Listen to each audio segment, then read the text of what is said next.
બેઠા બેઠા બધા સખાઓ પ્રભુના વીર્યનું ગાન કરે, પ્રભુની કથાનું ગાન કરે, પ્રભુની લીલાઓનું સ્મરણ કરે છે. સમનું વર્ણિત વીર્ય. અને સાચા અર્થમાં એ સખાઓ બેઠા બેઠા પ્રભુની લીલાઓનું ગાન કરે, પ્રભુના વીર્ય યશનું ગાન કરે. કારણ કે વીર રસ એ પણ શૃંગાર રસનો મિત્ર કહેવાય. કોઈના બહુ વીરનો અનુભવ આપણે કરીએ, પ્રતાપનો અનુભવ કરીએ તો સહજ રીતે આપણને એના માટે શૃંગાર રસ જાગૃત થાય. અને માટે અહીંયા સખાઓ બેઠા બેઠા પ્રભુના વીર રસની કથાઓનું ગાન કરી રહ્યા છે કે પ્રભુએ કેવા કેવા પરાક્રમ કર્યા, પ્રભુએ કેવી કેવી લીલા કરી. એ કોઈ સાધારણ વ્યક્તિ તો ન જ કરી શકે. જેની પાસે અલૌકિક વીર્ય હોય એ જ આવી લીલા કરી શકે. સખી કે હું બેઠી બેઠી સાંભળતી હતી, ઠાકોરજી તો દૂર પધાર્યા છે અને આ સખાઓ પ્રભુની એક એક લીલાનું સ્મરણ કરી રહ્યા છે. અરે સખાઓ શું બતાવીએ, આ તો પ્રભુની કૃપા છે કે પ્રભુ આપણને એમના સખા માને છે, પણ વાસ્તવમાં એ છે તો બ્રહ્મ જ. એટલે કેમ? અરે શું બતાવું, જો એ સાધારણ વ્યક્તિ હોય, સાધારણ બાળક હોય તો 6 દિવસની ઉંમરનું બાળક પેલી રાક્ષસી પૂતનાને મારી શકે? કેટલી ભયંકર રાક્ષસી હતી. અને માત્ર રાક્ષસી નહીં, એ તો અવિદ્યા. પૂતના. પૂત એટલે શું? પૂત એટલે પવિત્ર. અને પવિત્ર એટલે શું? નહીં જ્ઞાનેન સદૃશમ પવિત્રમીય વિદ્યતે. સૌથી પવિત્ર શું? તો બોલે જ્ઞાન. અને પૂત એટલે જ્ઞાન, અને પૂતના એટલે અજ્ઞાન. પૂતના એટલે અવિદ્યા. અને શ્રી મહાપ્રભુજી પણ કહે, પૂતના તું અવિદ્યા નષ્ટા ગંધ માત્ર વશેષિતા. એ પૂતના કોણ છે? પંચ પરવા અવિદ્યા. અને સખા શું બતાવું, મિત્રો શું બતાવું, એ પૂતના પણ ગોકુલમાં આવી, પણ ક્યારે આવી? અને શ્રી મહાપ્રભુજી પણ કહે કે પૂતના ગોકુલમાં આવે તો ક્યારે આવી શકે? કે જ્યારે નંદ બાવા પણ ગોકુલમાં ન હોય અને ગાયો પણ ગોકુલમાં ન હોય, માત્ર ત્યારે જ પૂતના ગોકુલમાં આવી શકે. ગો એટલે ઇન્દ્રિયો, અને ઇન્દ્રિયોનું સમૂહ ગોકુલ એટલે આ માનવ દેહ. એમાં પ્રગટ્યા છે પ્રભુ. નંદ એટલે જીવ, ગો ગાય એટલે ઇન્દ્રિયો. જ્યાં સુધી જીવ પણ ગોકુલમાં છે, જ્યાં સુધી ગાયો રૂપી ઇન્દ્રિયો પણ ગોકુલમાં પ્રભુની સન્મુખ છે, ત્યાં સુધી અવિદ્યા ગોકુલમાં આવી ન શકે.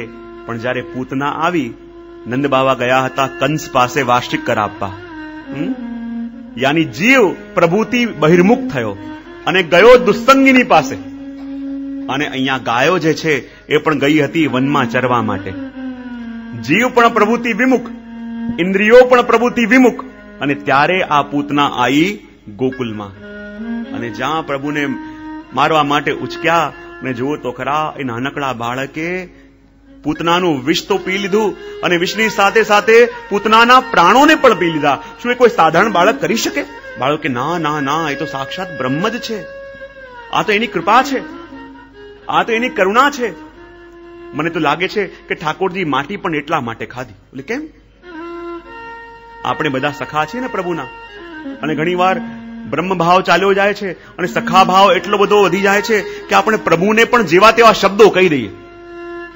એટલે પ્રભુએ માટી ખાધી, કારણ કે પૃથ્વીનું એક નામ છે ક્ષમા.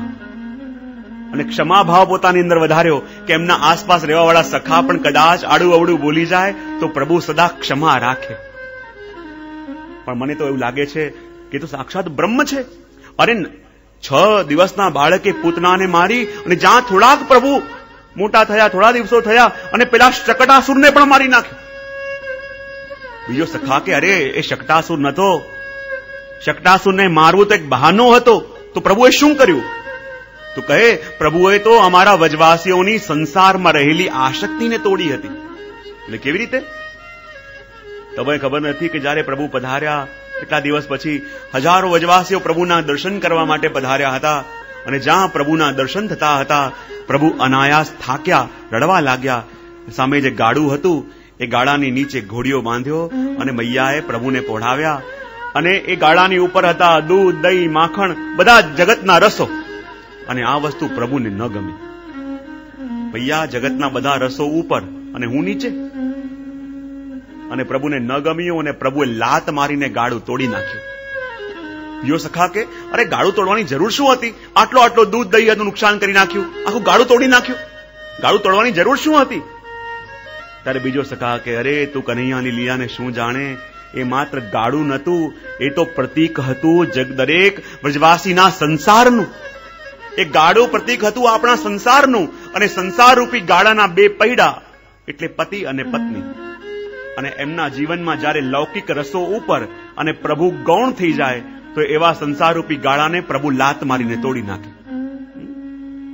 જીવનમાં જ્યારે લૌકિક રસોની પ્રધાનતા વધી જાય અને પ્રભુ ગૌણ થવા લાગે, જ્યારે લૌકિક રસો વધે અને પ્રભુ ગૌણ થવા લાગે, પ્રભુ કે એવા જગતના કાર્યોને હું તોડી જ નાખું છું.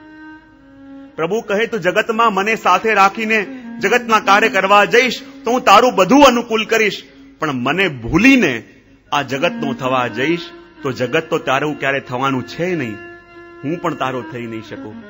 અને વાસ્તવમાં જોઈએ આપણે, હું ઘણી વાર કહેતો હું વિનોદમાં,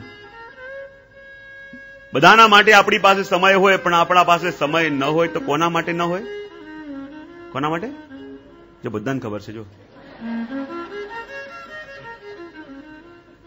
ભાઈ એક સવાલ જવાબ આપે છે. બધાની પાસે સમય હોય, સમય ન હોય તો પ્રભુ માટે ન હોય. ઘણી વાર કહેતો કે આપણી વાત જયારે આવે તો આપણે પ્રભુને કહેતા હોય શું કરીએ પ્રભુ, કરવાની તો બહુ ઈચ્છા છે પણ ટાઈમ નથી મળતો. કારણ ઈચ્છા તો બહુ થાય પણ આપણે જીવનમાં જયારે આપણો વારો આવે આપણે કહીએ શું કરીએ, સમય નથી મળતો, સમય નથી મળતો. એ વાત ઓર છે કે આપણે જીવનના હરેક કાર્યમાં એ આશા રાખીએ કે પ્રભુ મારા માટે ટાઈમ કાઢે. પ્રભુ દીકરી માટે બરાબર ઘર મળતું નથી, જરા ટાઈમ કાઢીને દ્રષ્ટિ કરજો. દુકાન બરાબર ચાલતી નથી, જરા ટાઈમ કાઢીને દ્રષ્ટિ કરજો. કામકાજ બરાબર ચાલતું નથી, જરા ટાઈમ કાઢીને દ્રષ્ટિ કરજો. જીવનના હરેક પલમાં, હરેક સમયે આપણે પ્રભુ પાસે આશા રાખીએ કે પ્રભુ મારા માટે ટાઈમ કાઢે, પણ જયારે આપણો વારો આવે ત્યારે શું કરીએ, કરવાની તો બહુ ઈચ્છા છે પણ જુઓ હું હંમેશા કહેતો હોઉં છું, આપણા તો પ્રભુ એક છે, પણ આપણા જેવા પ્રભુ પાસે લાખો કરોડો છે, પણ લાખો કરોડોમાંથી પ્રભુ એના માટે ટાઈમ કાઢે કે જેણે પ્રભુ માટે ટાઈમ કાઢ્યો હોય. અને જેની પાસે પ્રભુ માટે ટાઈમ નથી એ તો પ્રભુ પાસે પણ એના માટે ટાઈમ. જો બધા બોલ્યા છે ભાગવતજીની સન્મુખ.